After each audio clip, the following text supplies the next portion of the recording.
What's up, everybody? This is Balazar. Super excited for what's to come. As some of you may know, this is actually the first series that I'll be doing on the channel. And our first foray into video games will be Planet Coaster. So a little bit of background on why Planet Coaster is really cool.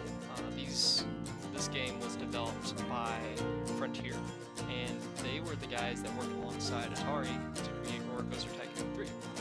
So it's a really awesome kind of game to play, and I'm looking forward to sharing a little bit of it with you. So what we're going to do is we're going to go in and we're going to start a sandbox, because I'm feeling a little bit creative today. So I think we're going to go to the Arctic on this playthrough. And then we're going to go and we're going to name it, let's see. I'll just call it something random. Villaria, why not? And the game's going to go through and start generating the map. And ready to go. Oh boy, well this is pretty barren. So first I'm going to pause the game. I'm going to take a little survey, but as you can see, we're kind of thrown into a little valley amongst tons of mountains. And believe it or not, this is where an amusement park is going to reside. So typically the game auto-populates a straight line, and this represents a park entrance. It's not very grandiose, but it doesn't have to be.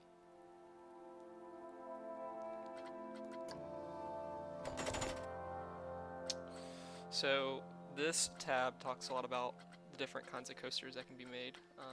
Coasters are by far the most fun things to build in this game, in my opinion. You can get really detailed into structures as well, but as a kid I always loved building roller coasters and Roller Coaster Tycoon, so this is really the bread and butter of what attracted me to this particular kind of game. You can also save blueprints of different rides that you make. I of course have not saved any, so that's why it's empty. You also have a tab for track rides, and currently it looks like all I have right now is the boom boat. Here is the tab that has all of your different kinds of thrill rides and various family rides. So basically your non-coaster rides go here. Shops and facilities, you have things like restrooms, gift shops, ticket booths, information, food, drink, ATMs, health, and you can change your park entrance. Now, the cool thing about Planet Coaster is it comes preloaded with some pretty extravagant structures. So just to kind of show you what I'm talking about, if I took a blueprint here, I could actually place it and give this kind of like we're on a different kind of world. Like maybe we're like on some kind of moon of some distant world.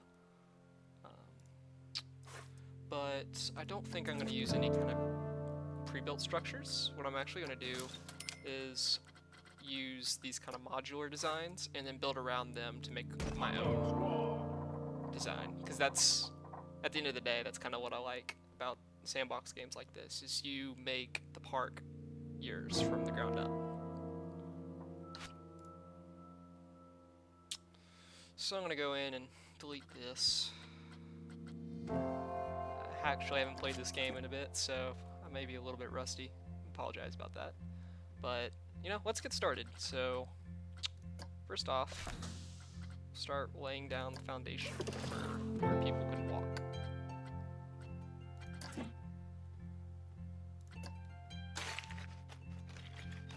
One thing I really love about this game is how user-friendly it is. Everything's in a tabular format, so it's very easy to just get started.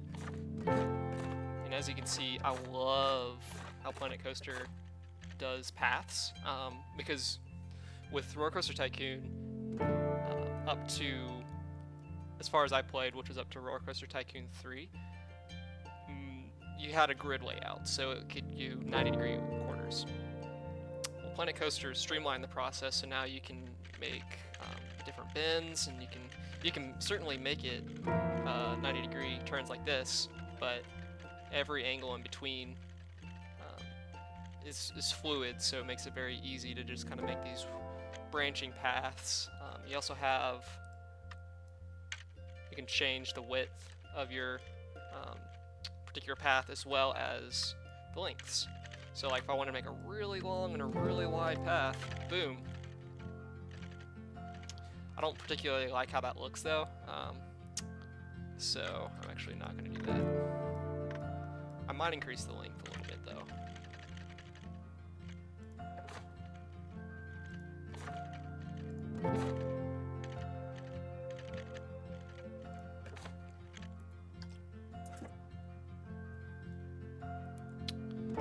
So as you can see, got a nice kind of long path right here. This will be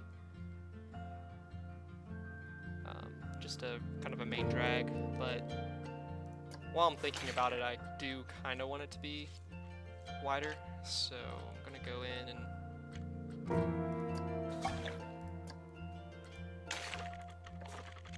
delete some paths here.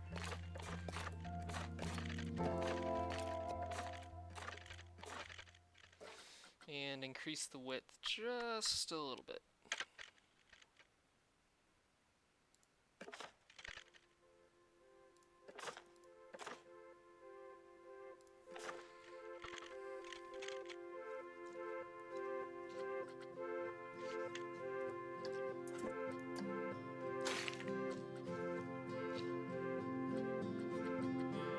One of the really cool things about this game also is the music.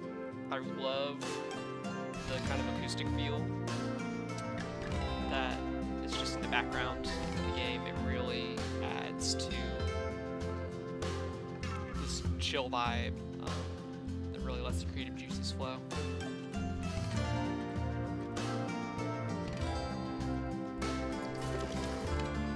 So right now, I'm just kind of re-familiarizing myself with the game, trying to find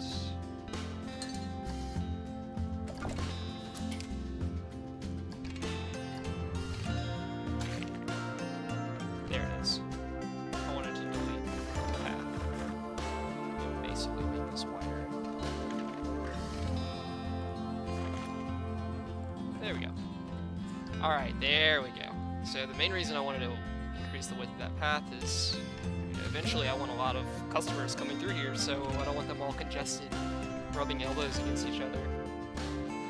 Give them plenty of space to walk.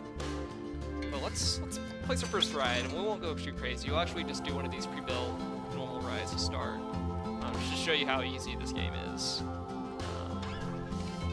So what I usually like to start with is a gentler ride, so I don't scare away people, because I do a lot of crazy designs of roller coasters, so that can serve as a disadvantage, because if nobody wants to ride your roller coaster, then you're really not building profit. But in the sandbox environment, it really doesn't matter, because money's infinite. So you can just build to your heart's content, I suppose. So, just as a kind of way to show how this works, once you select a particular kind of ride, it'll come into the game and then you can place it wherever. So I'll just put it right there. And then once you have the ride, you'll get this little tab that shows you different characteristics. You got your overview, the kind of prestige or notoriety it has in your park. You can also see some stats like queue scenery. And queue scenery actually plays a lot into the overall experience of the ride, and that is kind of dictated by like how much foliage or how many rocks are around, just things that the customers can look at while they're riding the carousel. You also have some testing and finance data. You can customize different colors for your ride. You can change the operations details.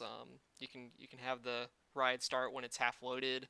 You can also set min and max wait times.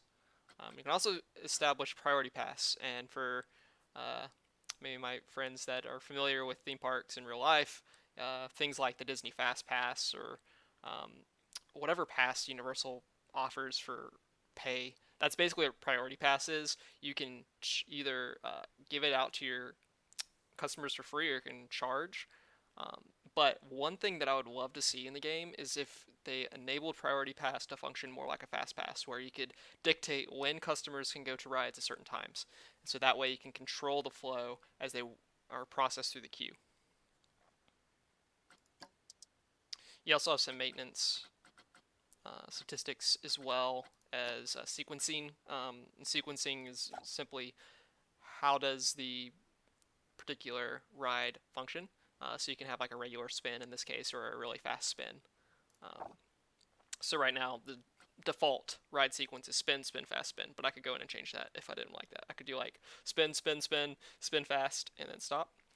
I could do spin, spin fast, spin, spin fast. It really just doesn't matter, just whatever you like. But the first thing you really do when you place a ride is you place an entrance and you place an exit. Ride can't open unless it has both of these and it's been tested. So we'll place an entrance here, and then we'll place an exit there. And then finally, I need to connect the entrance to the path. So what I'm going to do is just make a simple queue, and we'll make it a wood queue.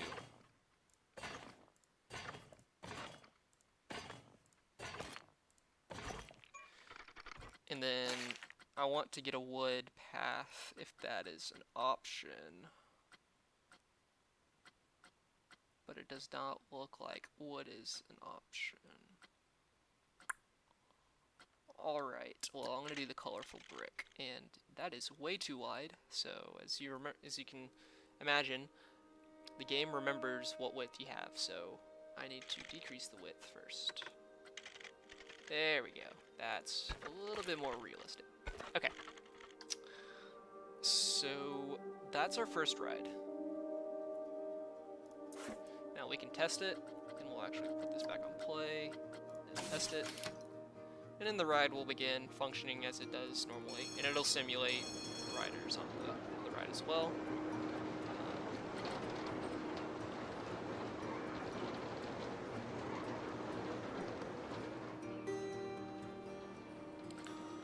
So what I'm going to do while that tests, I will also begin looking at different kinds of foliage opportunities. We'll go and look into trees. Since we got lots of snow, I'm just going to put a few trees over here. I think it's also good to have a few rocks. Adds a little bit of character. So what I'm doing, I can actually rotate any kind of object with the Z button. So I'm just going to put a few rocks there. Okay, that's very somewhat symmetrical. I was actually told by my architecture friends that symmetry is not good, but I don't really care. I particularly like symmetry, so I'm going to leave it the way it is. Okay. So we can see our first guests are coming. Shelton Bellet and Aileen Velasquez. So I can actually tap on any particular guest like you would in Roller Coaster Tycoon and see their kind of needs. So he's a little bit hungry and he's got to use the bathroom just a little bit. So before they get here, I want to make sure that my park has what the customers need. So to kind of wrap up this first part, I'm going to look briefly at shops and facilities. So like I said, I could do blueprints and then select restrooms and then have immaculate looking restrooms like this. But I think for now, I just want to do a module design. So I'll take the module design.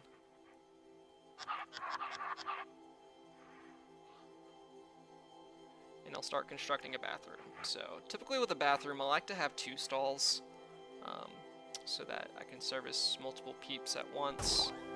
So again, you can kind of see how easy just drag and drop that Planet Coaster is. And so if that's how I like it, I could just leave the bathroom like that. It's open. Everything seems to be functioning. One thing I never got, you could charge people to use the bathroom. That generally makes people angry, and rightfully so. But I typically don't do that. I'm not gonna be that mean of a person.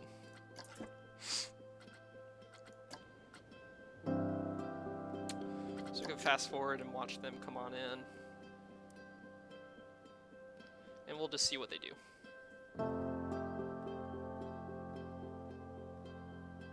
Oh, here comes some more people. Looks like someone's going to the carousel. They're checking out the bathroom. And if I had to guess, most people are probably either going to go to the carousel or leave. Because there's just not much, so... Okay, so that's how you make stalls. And this is the case as well with a vendor, so I'll also place a food stall, because likely people are going to be hungry. But I don't want to cramp it up too much around this area. You know, this is just an entry point, so I'm going to do a little slant like that. And I want to get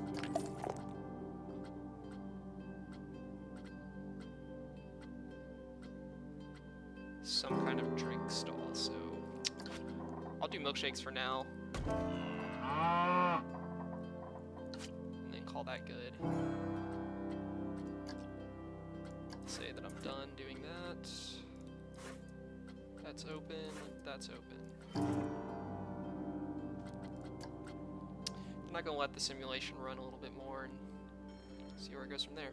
But alright, everybody, that's probably gonna be it for me in part 1 of this series, but definitely look out for more videos. I'll be talking a little bit more about coaster creation, theming of the particular kinds of vendors and bathrooms as you've seen, and just generally more awesomeness from Planet Coaster. So thanks for watching, and tune in till next time.